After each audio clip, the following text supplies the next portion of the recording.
Hey everybody, welcome back to the Purpose Department. I am here with my good friend Matt Gonzales, who was on a few episodes with us ago. We were giving him a hard time because he's a big Seattle Seahawks fan. But so glad to have you guys joining us again today. Thanks for jumping on. Why don't you leave us a like, comments, follow, subscribe, all those different things. But how you doing, Matt? Doing great, man. What a season, huh? Dude, what a season. Yeah, and I know, I mean, today you came in and was like, hey, what you got going on? I was like, just doing some work. And he said, dude, I got someone I want you to meet and have a great conversation. And are you down? I was like, always down to have a conversation with you, to hang out. So such a good friend, bro. So, but I know you just came off a busy weekend. Your wife just had a birthday, all that stuff. Yeah, my goodness gracious. We won't say the number, but you know how that goes. Well, we're in the 20s. You know, ish. Yeah, ish. Yeah, we always 20s. say like 29.99, you know, like it's almost there. Not there, though, you know. So, yeah, it's awesome. Just a great time to celebrate her. Yes, you know? Exactly. That's how it's got to be for our brides, you know. 100%. Got to take care of them and love them and all that stuff. But man, we've had a lot going on, you know, just in your business, and I know in our life. And Jaden right now is in school, so that's why you don't see my sidekick here today. But I was like, Matt, you can totally be my ride or die. So we'll have a good time. So, bro, you want to tell us who's on today? Man, I'm so excited about this one. Okay. I don't want to get emotional because of who this guy is and who he means to me. Yeah. But I've known him for close to 30 years. And one of the most important people in my life and always has been. Super excited. So that's why I ran over to you. I'm like, oh my gosh, you know, he's in town for business right now. And I've had the pleasure of being able to, you know, kind of hang out with him the last couple of days and getting reconnected and doing the things. And it's my very, very good friend, Nestor Serrano. Nice. What's going on, Nestor? Hey, you know, glad to be here. You know, finally we are reunited. Yeah. You know, and we're just like, everything hit it off, you know, because coming from Miami, I haven't seen him in 20 some years. Yeah. And the meeting that I'm having with the company happened to be blocks from this office, from where he lives. And I couldn't get it any better. Man, that's so good. Yeah. You said 20 something years. Yes. Wow. That's a lot of life. Yes. That can happen in 20 something years. But I think it's really special when you've got people who, you know, were in your life for a season, but when you reconnect, it's kind of like you almost didn't really miss a beat. Oh, absolutely. Right? Is that what I would say? Yeah, 100%. Okay. Yeah. Awesome. You know, and that's what's great about social media, right? And the technology that we have now. You know, we're in here on a podcast and doing things, and this is going to get shot out to so many people, but you know, as something as simple as a little phone or social media, I get to see him growing up and the family growing up and all that good stuff too. So that's great. Yeah. So good. So good. Yeah. So Nestor, man, I mean, so you get to see this guy, you guys get to catch up. You're here in SoCal. You get to experience an earthquake today. It's crazy, man. It's like this trip is like, God is like, I want to make sure that you have everything, experience everything, just at that one little shot, you know. So it's crazy. Hey, it's go big or go home. That's right. That's how it rolls here in California. That's man. right. So, but dude, you're from Miami. You live in Miami now, dude. I love Miami. It's great melting pot. It's awesome, man. It's good culture. Awesome, good culture down there. Yeah. So cool. So originally, Nestor's from Venezuela. Okay. Originally. Nice. Okay. So came out to Miami and got to experience kind of the full thing. But what year was it that you came over? 93. 93. 93. And you came over to play this little thing called baseball. Wait, baseball. Baseball. Nice. Yeah. So in 93, what was the thing? I know the team, but I'm just trying to get you to say.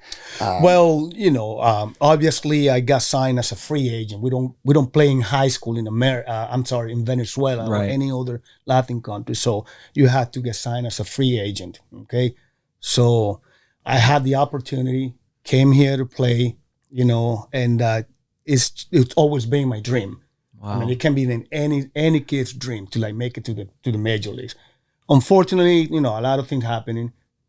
Baseball in the big league is not gonna be for everybody. Mm-hmm. You know, if it happen to be for you, well, if not, you know, there's other things that you can do in life. But you know, I got the opportunity to meet Matt, and ever since we became like like really best friends. We went through a lot, and I'm just so glad that we're reunited again. That's so good. Yeah. Wow.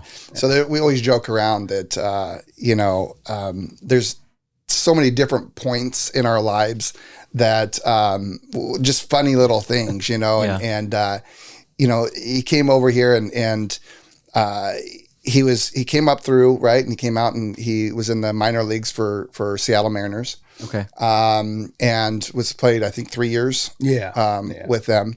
And I got this guy, right? And I just love him to death and everything. He can barely speak English, right? And at this point, I know zero Spanish. And so I'll never not forget. even just an un poquito, not even just a little amount? It wasn't it wasn't even the un. It was hola and banjo, right? Gracias. That's it. Wow. So it was great because I'll never forget him. And he had a little dictionary, Spanish to English. Right. And every single day, he'd come up to me with a new word. Okay. Matt, what is this? And he'd make me point it out somewhere. And I'd be like, that's a pan. Oh, yeah. And he'd get all excited over the little things, over just a pan or something like that. And, so we just had so much fun every single day.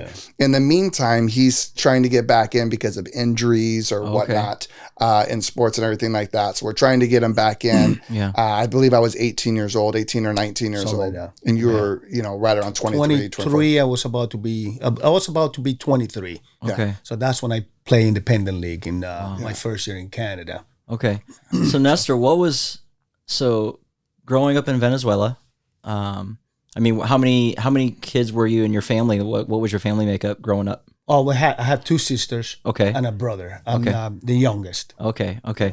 So getting involved in baseball there, right. And what was that like for you? What was the dream like? As a little kid, and all of a sudden getting picked up in free agency. Like, right. What was that like for you? Honestly, it's like really weird because you don't know any better when you're a kid.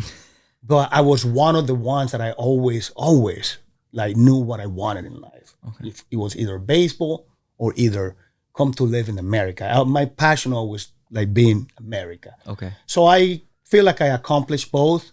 Didn't go all the way, but here I am. And it's funny because my whole life I was a great pitcher, and I wind up signing as a third baseman.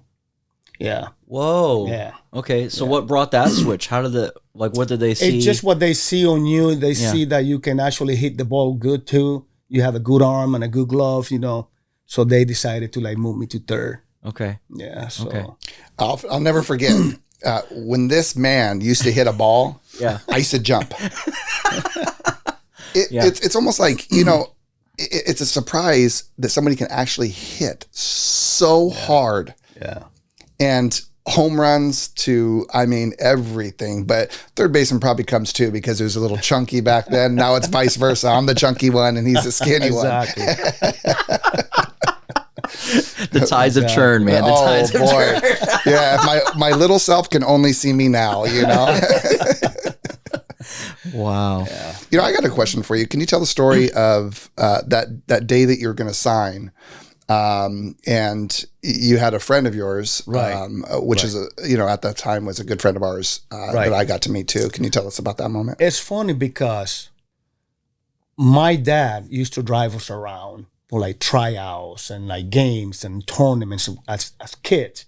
So I had this friend that they call him Gigi. Okay, he also signed with the Seattle Mariners the same day that I signed. What? So he was always like kind of like careless about, he didn't really care if he was signed or not. He was just like I guess he didn't know how big it was going to be in his life. So long story short, we're in the tryout and there's like 300 players, right? 300 kids. And I remember I was like just walking out of the dugout and I looked on the stands. There's 3 scouts there. Like, who's that kid? They just pointed at me. And I'm like, oh, I know that this is me.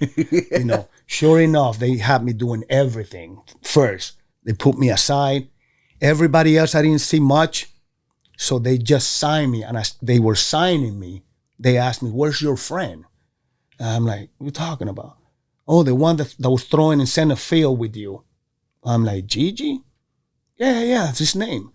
So right then, his parents weren't there. It was my dad. My dad had a sign, for him. And the funny story is, he had no idea that he was going to get signed that day. I shine in the tryout, okay? Yeah. The guy made it to the big leagues. Wow. Made it to the big leagues. Never care about like practicing much. He was just natural, never care about much about like focusing and discipline. He was just like, hey, whatever. Made it to the big leagues. What was your signing bonus? $2,500. And I didn't even hesitate. I just wanted the opportunity. Yeah. Yeah. Can you imagine $2,500 in 1992 or 3-ish, right around there? Yeah. So honestly, and when they take the taxes out, it came like $1,800. Thanks, Uncle Sam. Exactly. So, No way. But some of these people are signing. We just had a guy sign for $500 million. Yeah. Yeah. I mean, that's an extension, but I mean, from back then to now, I mean, the numbers are astronomically. Oh my God. It's just crazy. Yeah. How do you even fathom that? Yeah. To be honest, I mean, I know that. I mean, I still wonder because I know baseball, you get 120 or 100, how many games in a season? 162. 162. That's right. But it's that idea of like, man, that's a lot of games, and then you break that up. It still blows me away how all that stuff works out. Well, you got to think about that. Right. Okay, so an outfielder, infielder, whatever, everything besides the pitcher, right? Yeah. They're playing, it used to be 140, 150 games a year. Yeah. And occasionally they may get a Sunday off or something like that. Not only that, but it's every 3 or 4 days your travel. Yeah. Right. The minor leagues are different, but the major leagues, every 3 or 4 days, you're traveling. So you're going through a different city. You might be gone for a week or something like that. An injury comes, you're still on the road. Yeah. You're still rehabbing on the road. You're still doing all that kind of stuff to be able to get this. Now, if you get hurt in the minors, I mean, Nestor was one of them, right? If you get hurt in the minors, it's a different thing. So everybody starts their journey off in their respected, like either Arizona or Florida. Yeah. And you actually got to do Arizona. Yeah. Okay. Yeah. Okay. So I mean, it's so different back then and now. Yeah. If you come here and play, and you have a bad year and a decent year, they still give you another chance. Like nowadays, the kids don't have that chance anymore. Right. Yeah. So it was good back then, but the money wasn't there. That was the only thing. Yeah. So, what did it feel like? Can you describe to it? Do you remember the time when, what did it feel like when you got to actually participate in your first game, then getting the jersey, kind of doing all those different things and going in? It was amazing, man. It's like you are so proud of yourself. Yeah. You are like so happy, and you can't describe like, man, this is what I die for. And you're actually having fun. You're playing and you're still making money, but it's an amazing feeling, man. Mm-hmm. Honestly, you gotta live in yourself to really know. Yeah, it's different. Yeah. Okay, so that's cool. Yeah, that's very cool. So going up, okay. Who was your favorite team and who was your favorite player? My team and player at the time growing up was the Reds, because I love Pete Rose. That was my hero my whole life. So then when Pete Rose, got retired, I stopped watching the Reds and I changed to the Red Sox. Yeah. That was But Pete Rose, man, I mean, he was everything for me. Yeah. So too bad he's not, even that he passed away. I don't think he can get inducted. What do you think about that? He deserves it, more than anybody. Yeah. Deserves it. I think that there's, if this is me in particular, because I've kind of had, Nestor and a bunch of other people, and I've seen a lot, my thing is that certain things don't help hand-eye coordination. Right. Yeah. So Mark McGwire, Barry Bonds, all these type of people going back to the 162 games a year, they need something, whether it's something to get, things in their muscles or whatever, water in their muscles or, all that kind of stuff. I'm not a doctor. I'm not trying to act like I know. Right. All that kind of stuff. I agree with you on that one. I honestly agree with you on that one. But Roger Clemens, look at Roger Clemens. He's absolutely, Kurt Schilling, absolutely amazing back in our days, of huge people. By the grace of God, one of Nestor's really good friends is David Ortiz. Okay. Yeah. Pound for pound, you tell me, one of the best hitters I've ever seen. Very versatile. Clutch. That guy. Yeah. Clutch hitters. Yeah. His coverage of the plate was crazy. Unbelievable. Yeah. He was not scared to get hit. He's one of the best, unbelievable, nicest people that you'll ever meet. I've had pleasure of hanging out with him, calling him, somebody that I know and all that kind of stuff. And one of his best friends, and could hit a ball a mile long. Mile long. But eventually your body gets older, breaks down, all that kind of stuff. But in my opinion, one of the best hitters ever. Absolutely. 100%. In the clutch. Yeah. Tell the story. We got a lot of these moments, but we talked about it the other day of when you were in the Dominican Republic and you saw something coming towards you when you were driving. Like the Dominican Republic's always been, a poor country. Okay, and people there got to do what they got to do for provide for either themselves, or family, or whatever. So it's we have like assigned to like a driver every day to go through the the field and back home and all that stuff. And I'm sitting in the front with on the passenger side, and I see this thing flying, but flying like from a distance, like. Never thought it was gonna land it on the windshield of the car. This thing was flying like that. And is it coming this way? Is it what? Out of the blue, when did its thing like a boomerang and then landed right in the middle of the windshield. A sponge, like a wet sponge. And here comes this kid running, just like, okay, can I wash windshields just for like 20 pesos or something? That was the most incredible thing I ever seen. I'm like, oh my God. You weren't sure to fear for your life or what the heck was happening, and then a sponge?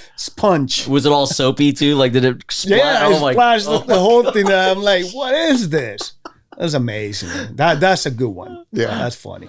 Yeah, and that goes to show you, how versatile everything. He goes from playing ball in Venezuela, right, to his best friend growing up, Gigi, being able to experience that, and now he's in the Dominican Republic, playing winter ball, and going on over there. I just couldn't imagine, seeing something like that because I'd be freaked out in a different country, Yeah.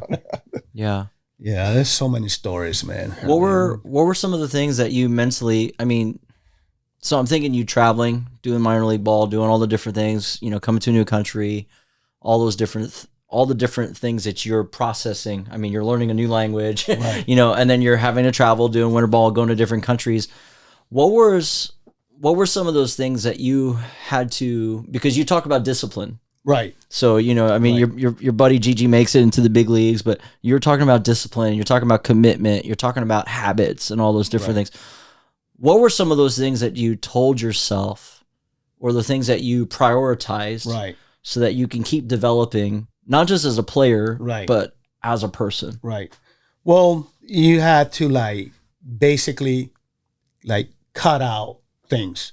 Okay. Like the partying, like being in places. And I grew up loving playing basketball. Yeah. So ever since I got signed, I said no more. So I stopped playing basketball, afraid of getting hurt or something. Yeah. The friends remained, but, when it was time to go home and have some sleep, even I didn't have anything going on the next day, that was the discipline. Okay. Just get up early again, do your running, go to the gym.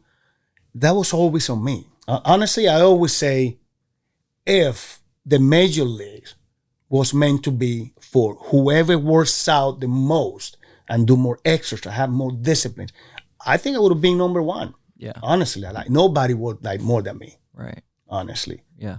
And it's just life, So if you're gonna make it, you're gonna make it. Mm-hmm. Yeah. Going back, how was that? I mean, to kind of piggyback on what you said, when you were staying in Bellingham and all that kind of stuff, because you didn't have your own place to stay. Yeah. What was that experience like coming up with the host family and all that? That was different. I never knew anything. I have no clue that that's what's going to be, And they do it actually because they know that in the minor leagues, they don't pay well and they had to get some help. Mm-hmm. So I was chosen by this beautiful family. I still talk to them. Mm-hmm. The mom and dad are like really old and sick, but I still talk to them. All the kids are growing, married with kids and stuff. And the hardest part was trying to communicate. The language was like, man, it was really bad. It was like kind of like embarrassing, and it was like kind of like you always were like tense, and it was really hard. So, man, it was just like the love that these people gave me. Somehow we communicated and understood each other, Yeah. So. And so you still talk to them all today? I still talk to them. Oh, wow. Yeah, every Christmas, every like big holiday or whatever, Mother's Day, I call her. Oh. Yeah. And how long did you stay with them? The host twice, 2 summer, one right after the other one. Mm-hmm. 2 summer, like I would say 3 months. I just love them so much. It's funny because they treat us like their own, kids. Right. They have this lunch. When we played on the road, they just packed up a little, lunch bag, with drinks and sandwiches and stuff. It was amazing, man. Wow. Yeah. Yeah. Wow. Yeah. So the other day, this is kind of going to be a 2-part question. As us getting back and rekindling and all that good stuff, I knew that there was one thing. Can you talk about there was fans? We were talking about fans. Oh my God! And can you talk about the passion? But being on the other side, us as fans, sometimes we get passionate. We yell things. We do certain things. We act certain ways. But from being a player, kind of tell us of that situation of that fan, but also tell as a player, kind of what you felt as a player. Well, it's funny because this was in 1995, okay, when I got released from the Mariners and I got picked up by a team like 15 minutes from Bellingham that I was like, it was like a godsend thing. Okay. So I got picked up by this team, Independent League, and I'm playing my third base, and I hear this guy yelling my name like, "Hey, Nestor," like he knew me. I'm like, "Hey," And then as the time and the game goes on, he keeps he had like a really raspy, strong voice. Okay. "Nestor, you suck." And I'm like, "Really?"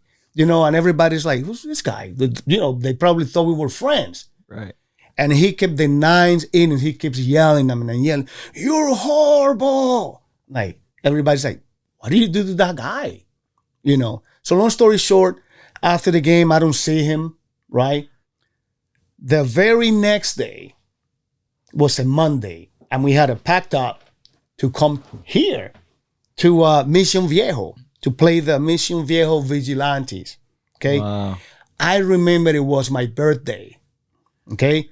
I'm playing my third base. I hear somebody yelling at me, the same voice, the same everything. "Happy birthday, Nestor." I'm like, "Are you serious?"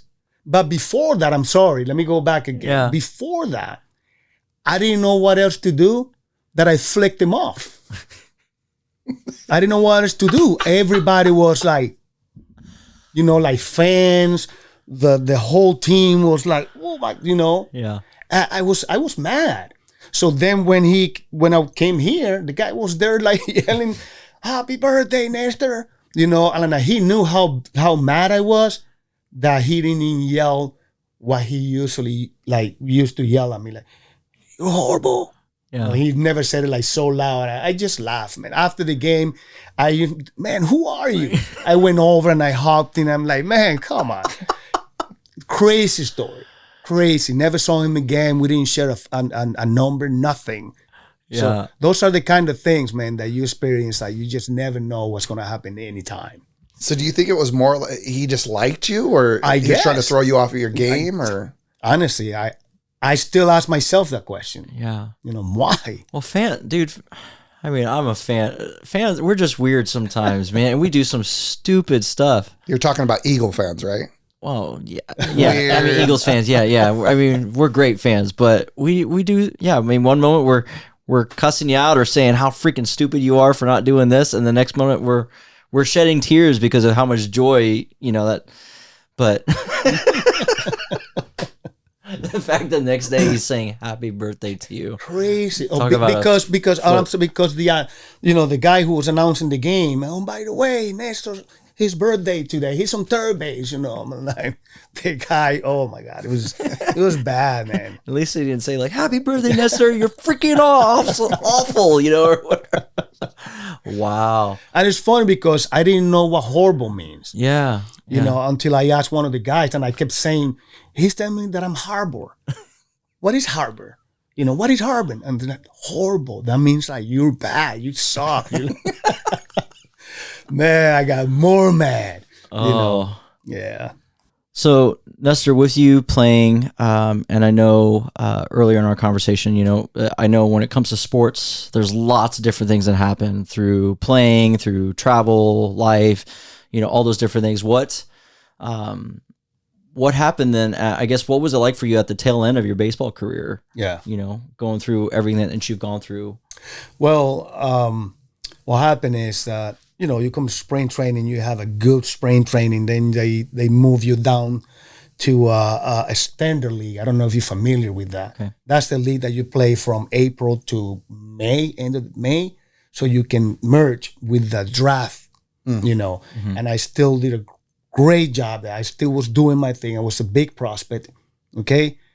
And I remember 1995, my last year with the Mariners, I remember that we had a new manager. I came to the highest single A spring training. We had a new manager. And the year before, it was my best year. Mm-hmm. Honestly, it was my best year the year before. And I'm like, I got this. I'm like pumped up. I'm like, Right. And spring training first 2 weeks is just practice, to see like the managers get to see, mm-hmm. who's who, whatever. I like this. I don't like that one, whatever. Fine. I was doing my thing. Then when we started playing, I'm so excited. And I'm okay, here's the lineup. You go there and check your lineup. I might be on the third spot or the fourth clean off. Mm-hmm. Like I have that confidence. I'm like, wait a minute, let me read it again. I don't see myself in the lineup. I'm like, whoa, okay, first day. I say, So they play you a day today. They have to. If you're a manager, you have to play everybody.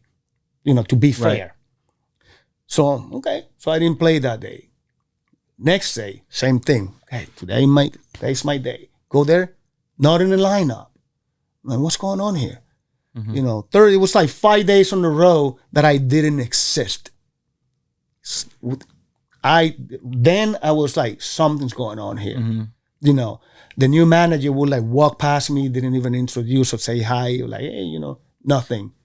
So like the 7th day, I would play, but I would play as a pinch hitter. Mm-hmm. In the 8th inning, I'm going to strike out. I'm not going to be, the same.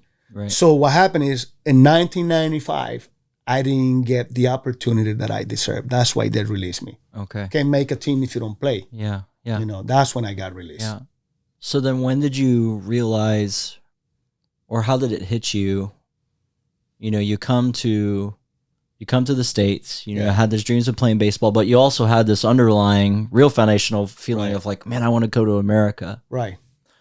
So when did it click for you of like realizing, hey, baseball was really kind of just a season of my life. Right. But now there's something more beyond that. Right. Like, what was that for you? Well, to be honest with you, I'm 52. Okay. Okay.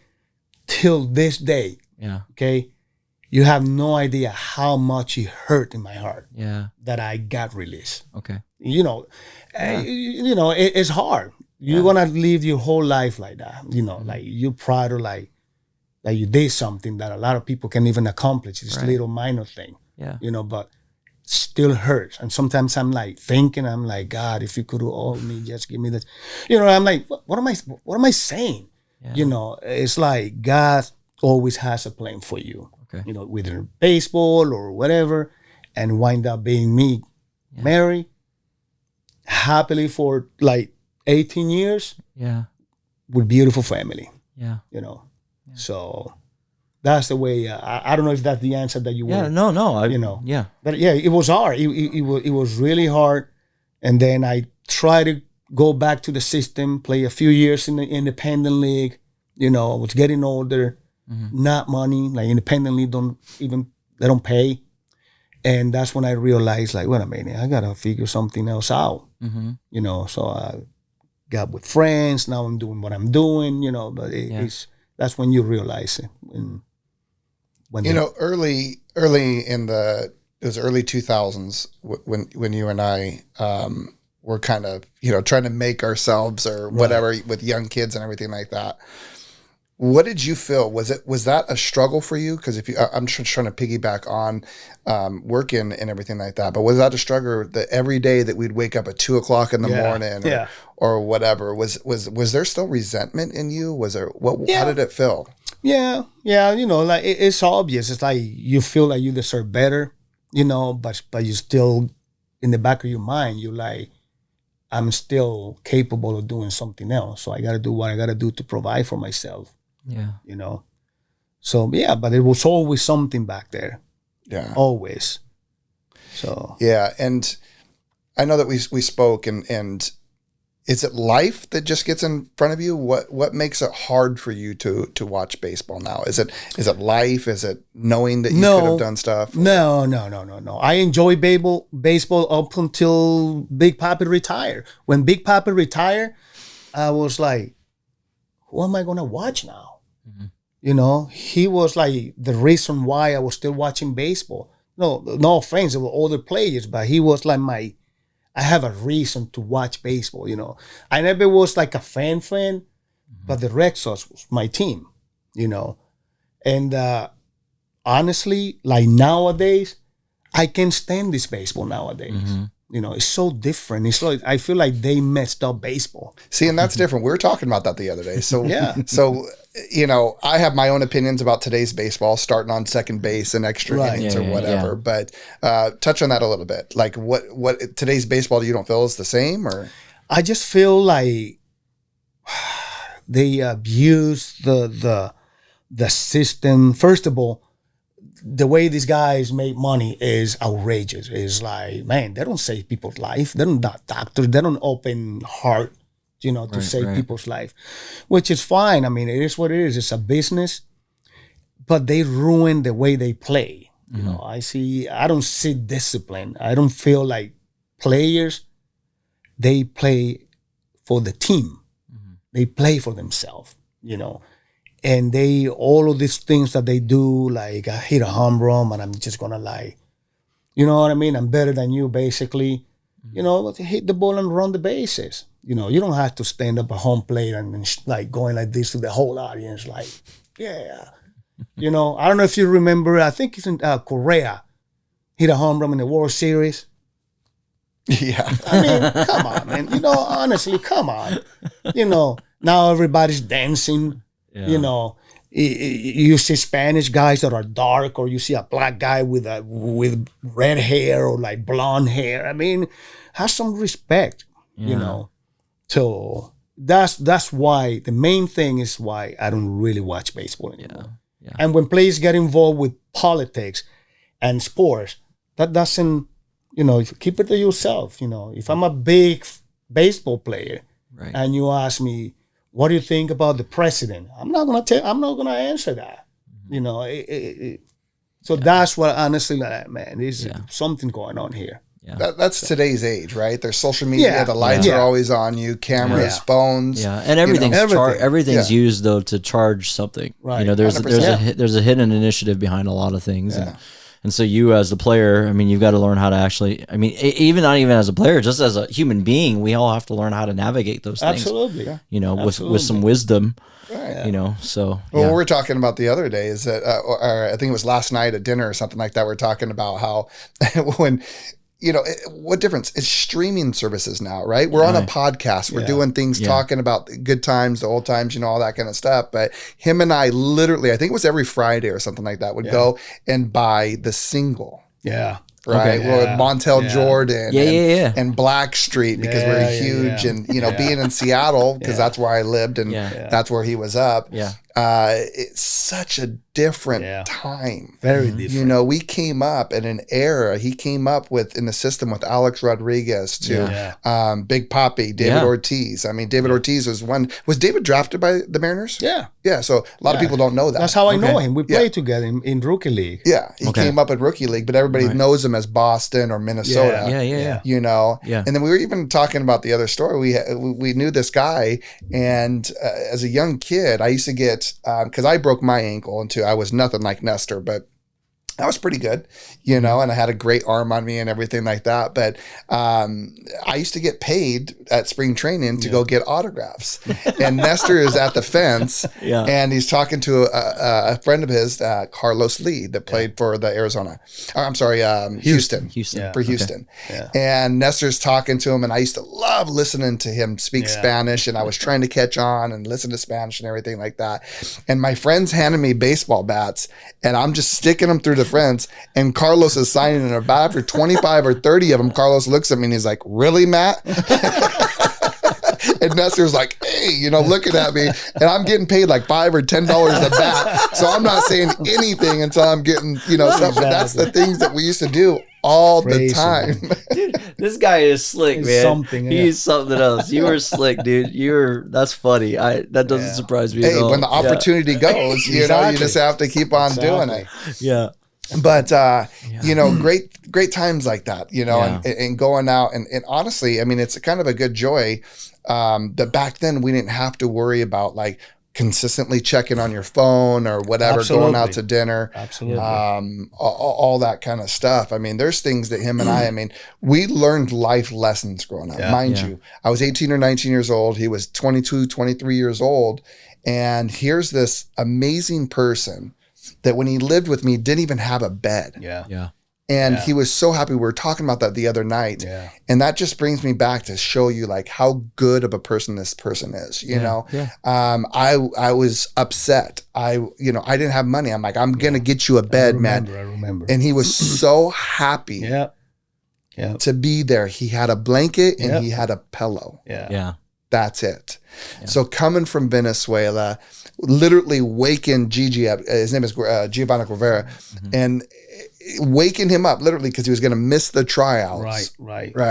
Yeah. And pulling him out to becoming now, you have an amazing family. I'm so proud of you, Nestor. Yeah. Has amazing wife, owns his own home. Yeah. And that would be a question that I would have next for you. Like, if you could tell your 17-year-old self anything in the world, what would it be? Any of the kids? You. Oh, myself. If you could go back in time and say, Nestor, this is going to happen, or... I would have never even become a baseball player. I don't think I would have never in my life. Never. Because baseball back then was sad. It's like sometimes I feel bad about myself. Yeah. Like I go back and I'm like, thank God, I really got it rough. You know, like you have no idea what we go through especially when you get released. You feel like everybody hates you. They don't care about you. It's horrible. Yeah. Honestly, if I knew, my dad always told me, you got to go to school, you got to graduate, you got to do this, you got to pursue a career, whatever. And I left all that behind just to try baseball. You know, if I was 17, flat out, I would have never become a baseball player. So is that something you shared with me the other day? His daughter can sing. Yeah. So if you had an opportunity to take that and then tell her, how would you tell her about her singing? Like how good she is, or like you kind of like just advice, life advice to her from what you've experienced. Is there anything that you could tell her from what you've experienced? Well, it's totally different because honestly, she's only 15, but she already know what she wants. You know, she already focusing in like. Honestly, I don't know what would I tell her. She knows everything. She thinks that she's 40. Yeah, she's 15 and she literally thinks that she's 40. Honestly, that's how amazing she is. Yeah. You know, and yes, she got an amazing voice. She's like doing her thing. And, you know, I think she can go far. Yeah. You know? Yeah. So. There's a lot of things in baseball too. As players, as just being people. I think today is definitely, I mean, we've kind of nailed that already, that definitely it's different from then to now, you know, type of thing. One thing that I admired about you is you've always kept it clean. Yeah. Like you said, worked out, healthiness, right mentality to have. Do you think that that is the way that you're brought up, the way maybe coming from a different country, or versus here? Do you think that that is a little bit different? Where did that mentality you think came from? I mean, I was just always like that. You know, I always knew what I wanted.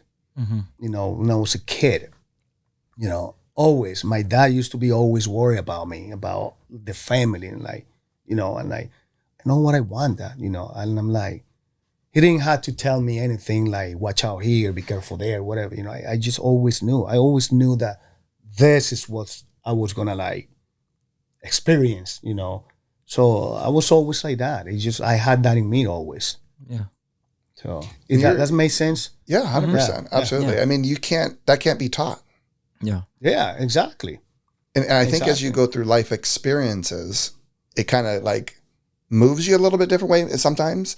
The life experiences will teach you a little different, a different way. But I know growing up, I knew that I wanted to be an athlete, right, or something like that. But things kind of change and all that kind of stuff. And knowing you for as long as I do, I know that that's 100% correct about you. Yeah, and also, you know, I come from a beautiful family. Okay, my dad raised us like the best I can ever have.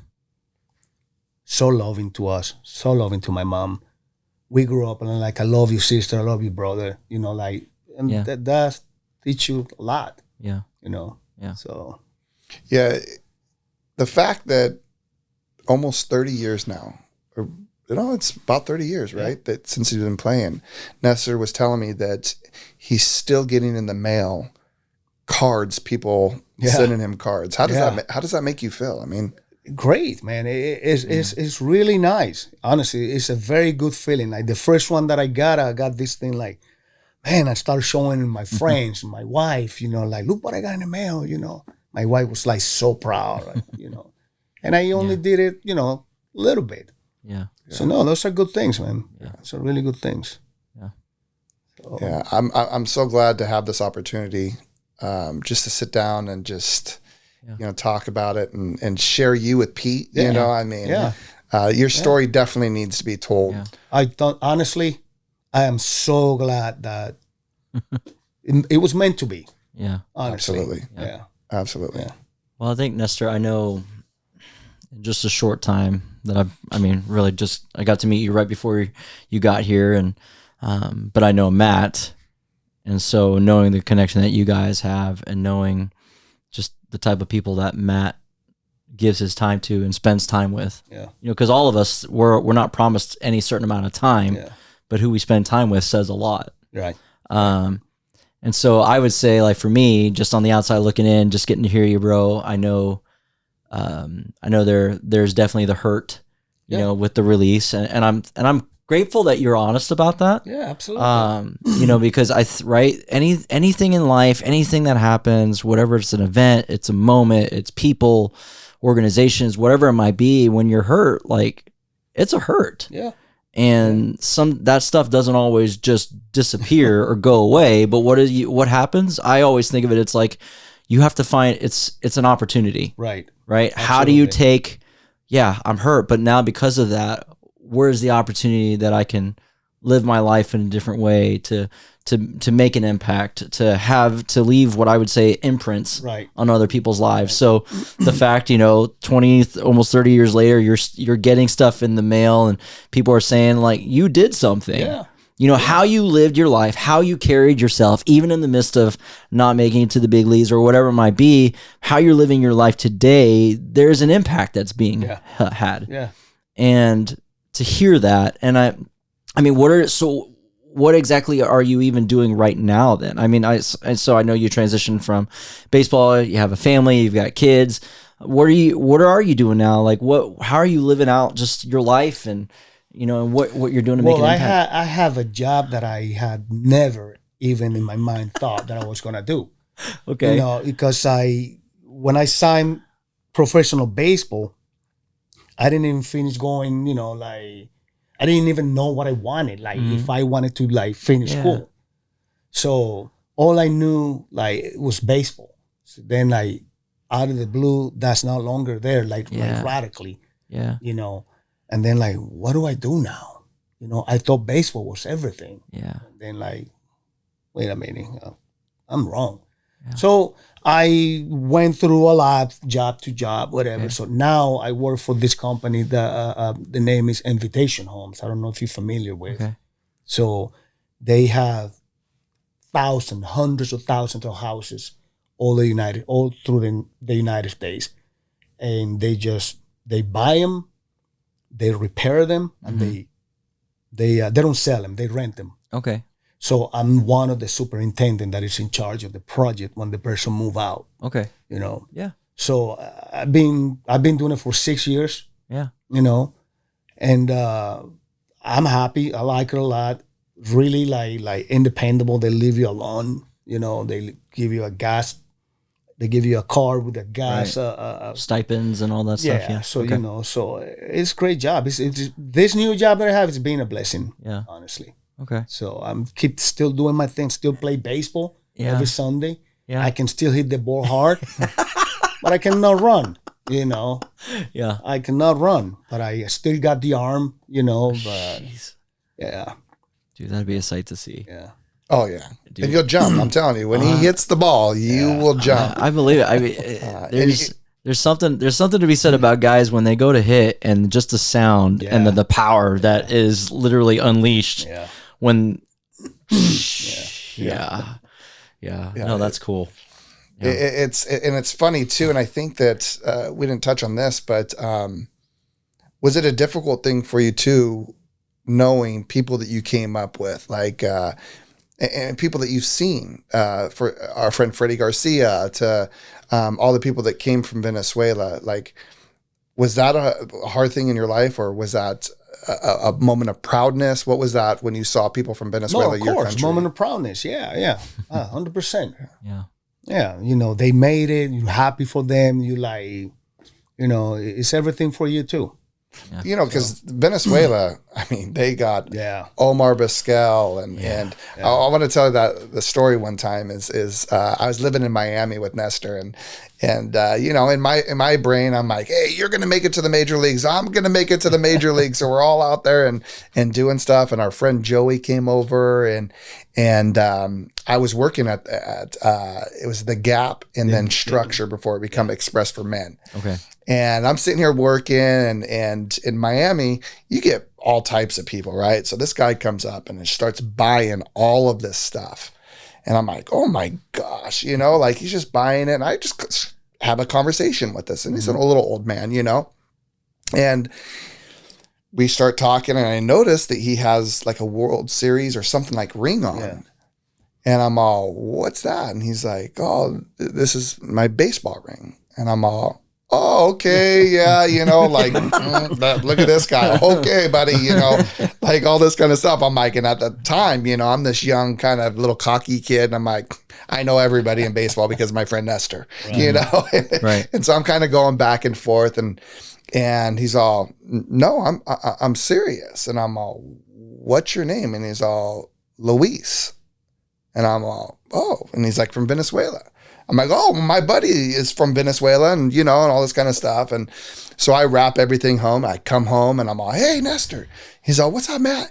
And I'm all, I met this guy and I couldn't remember his name. And I'm all, he says from Venezuela, and I think he's a Hall of Famer, something like that. And he's all, you got to be kidding me, man. He's like, that's Luis Aparicio.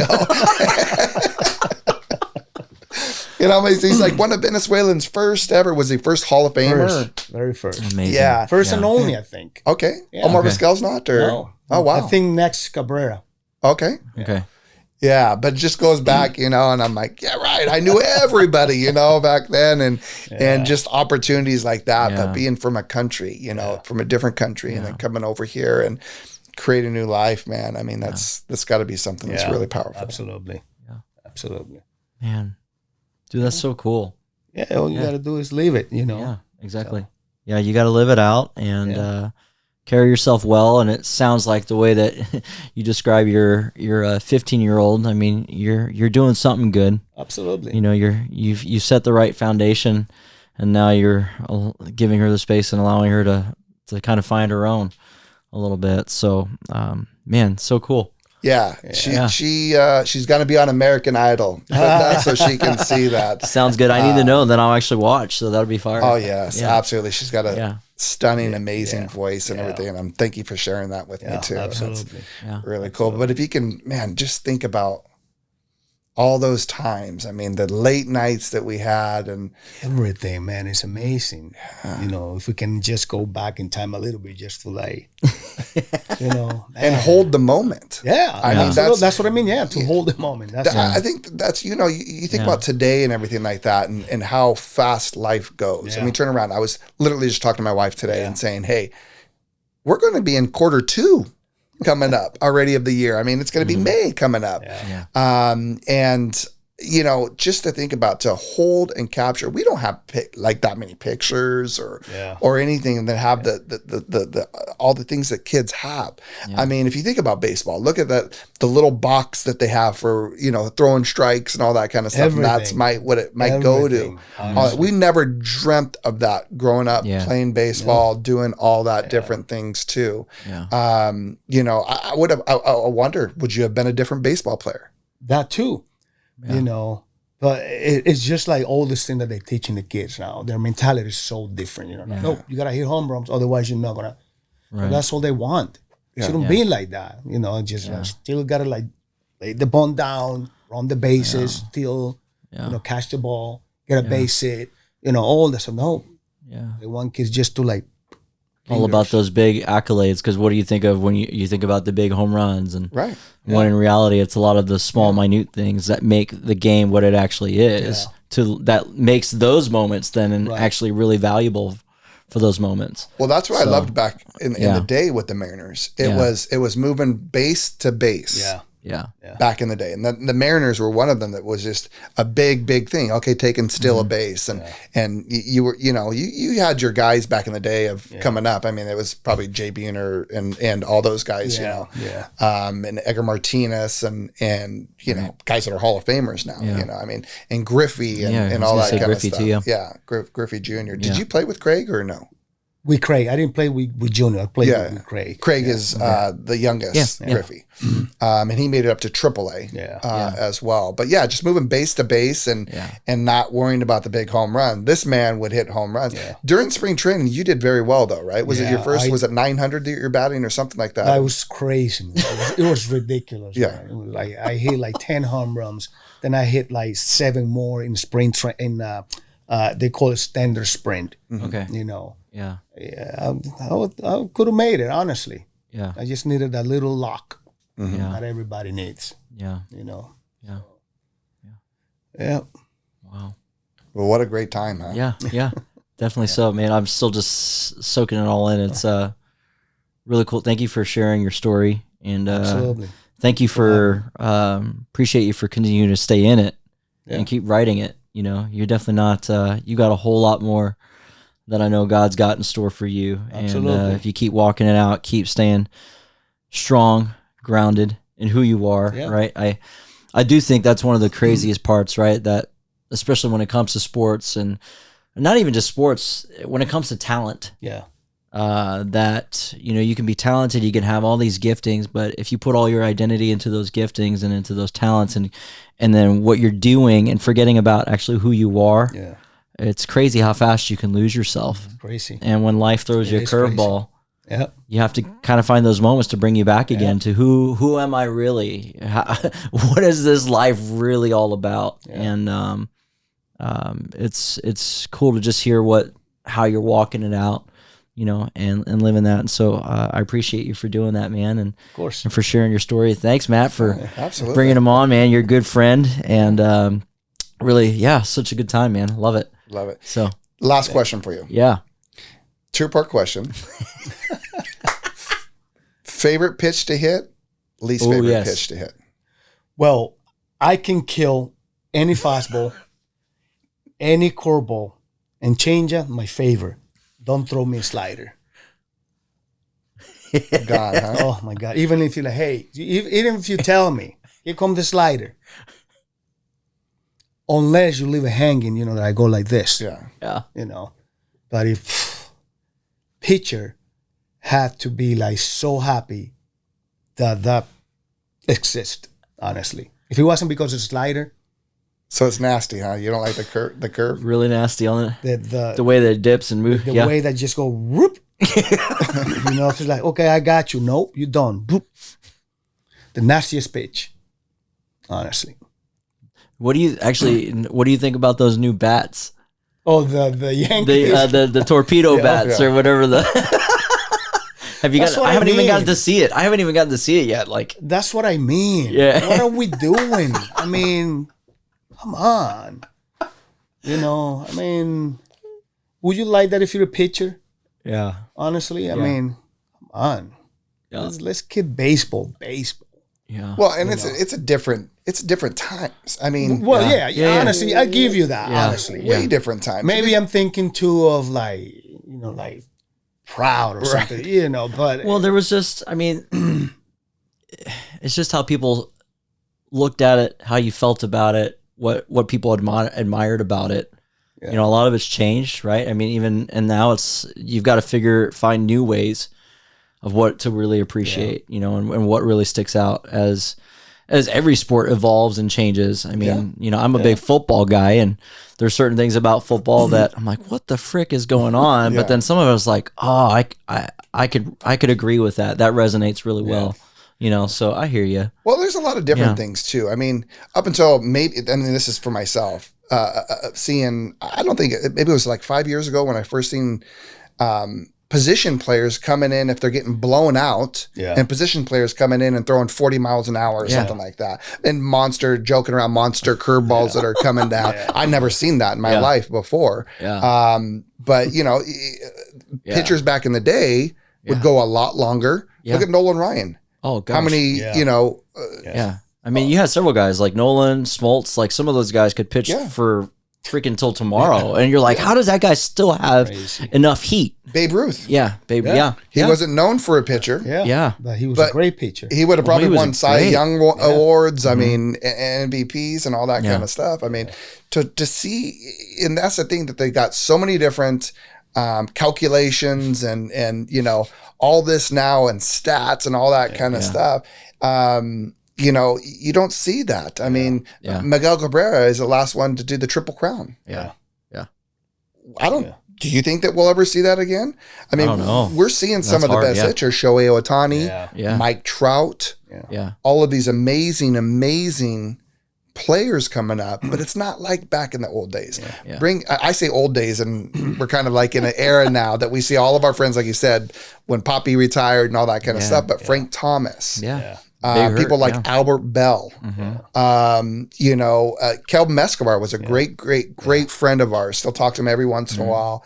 He played for the Angels. He played for Toronto Blue Jays. That guy can throw gas, man. Yeah. If it wasn't for injuries, that guy would have had so many great years. Yeah. Everything. I have a friend of mine, great friend of mine, Shannon Stewart, a leadoff hitter with over 100 home runs. Yeah. Mm-hmm. You don't see that anymore. Not anymore. It's a weird position, technical, all that. And I think that's the reason why you're like, no, go out there and play baseball. And it's a very big, there's a big mathematical with all the stats and the different thing and the analytics nowadays. It's whereas before, and I think that's part of I'm hearing you say is like, there was certain, that instinct baseball of like the kind of reactionary and then it had no reaction. But now it's like, we're already planning all these, like, I don't even know how the guys, I know they've got a whole staff dedicated behind them now in the bench, but it's like, how do you keep up with all the analytics? And it's like, they're already thinking, okay, well, this pitcher, he's a lefty, so he's going to throw these. Okay, now and it's like, holy crud, dude. Like, whereas before it's like, no, I'm going to put my faith in this guy because this is part of my lineup. I know our lineup and da-da-da-da-da. And now it's like a huge chess match. Have you seen the guy that there is a guy that plays for Seattle? It's ambidextrous. He can pitch as left-handed and right-handed. Insane. Like, you got to be kidding me. If you can't hit a left-handed pitcher and this guy gets up there and throws 96 miles an hour and then turns around and throws 100 or whatever he's throwing on right-handed. Insane. And it just switches his gloves. And that messes your mind, man. Because you get used to seeing the ball and the laces coming a different way. Yeah.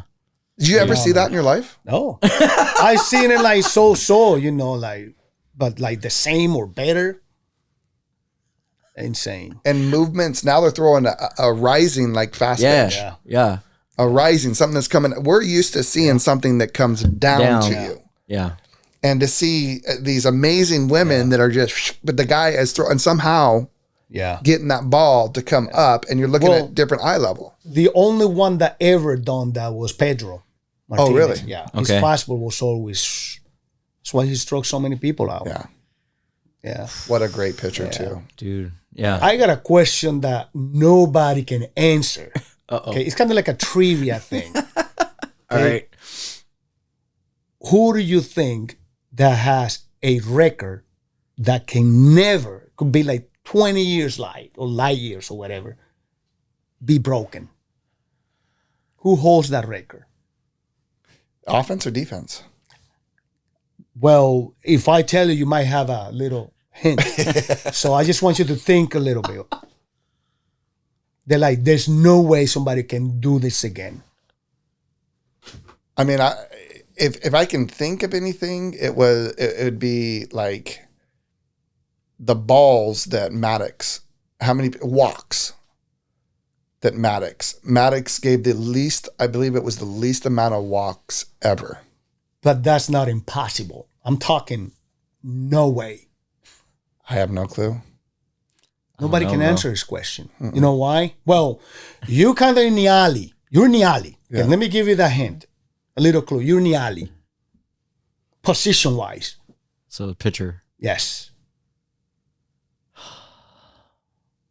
We just talked about him a few minutes ago. Oh, you're talking about saves? Roger Clemens? No. Luis Aparicio? No, he wasn't a pitcher. Oh, yeah, that's right. So you're talking like about something impossible that, like, there's no way another pitcher can do this ever in life again. I have no clue. I can't think. Give up? Yeah. 7 no-hitters. There is no way in life. Yeah. Especially nowadays with the bats, with the... No way. 7. Just throwing one in your whole life. Sure. Yeah. 1 no-hitter. It's like almost impossible. You like... So Nolan Ryan. Yeah. So were any of those perfect games? Not sure. I'm not sure. But... Because that's even crazier. Yeah. Yeah. Nolan was something else, though. But, okay. Just really think about it. Oh, it's who's going to break the record? I mean, Barry Bonds, somebody can come tomorrow and this year hit 80. Yeah. Yeah. You know? Yeah. Or save, like 175 games and, whatever, something crazy like that. Yeah. But 7 no-hitters. Yeah. And the way the guys are staying alive, too, right now. Yeah. Is nuts. Yeah. Well, and the time for pitch counts and everything else. The time that you're in the league now is way longer Yeah. than before. And they have a 10-year too. I believe it's a 10-year thing that they'll get, you'll start to get your basically rewards and all that kind of stuff, your pension, after being there. And before, it wasn't that many people being able to stay in the big leagues for 10 years. Yeah. With injuries, with all that. Again, 162 games out of the year, the wear and tear that it takes on your body. I don't think people understand that. The travel, the wear and tear.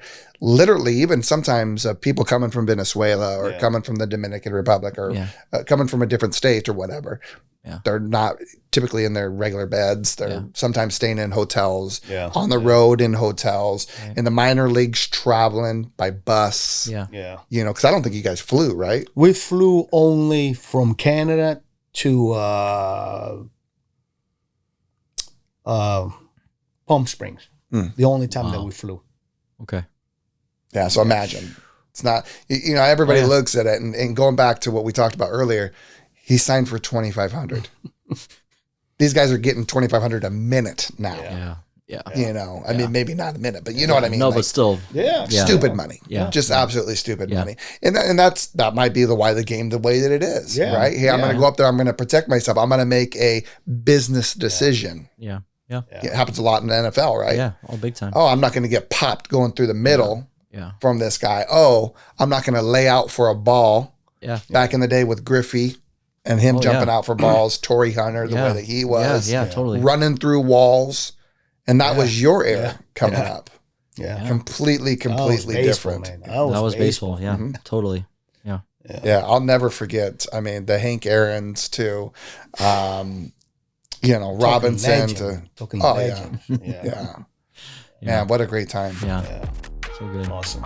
Well, thanks, Nestor, man. Great having you here, and I'm excited to get to know you even more. Matt, pleasure having you back again, dude. So, hey, for all of you guys watching, let us know what you think. Give us some love and all that good stuff. We're so glad to have you once again, Nestor, just for sharing your life, sharing about baseball, talking a little bit, and we appreciate you guys. So until next time, this is the Purpose Department signing off. So thanks, guys.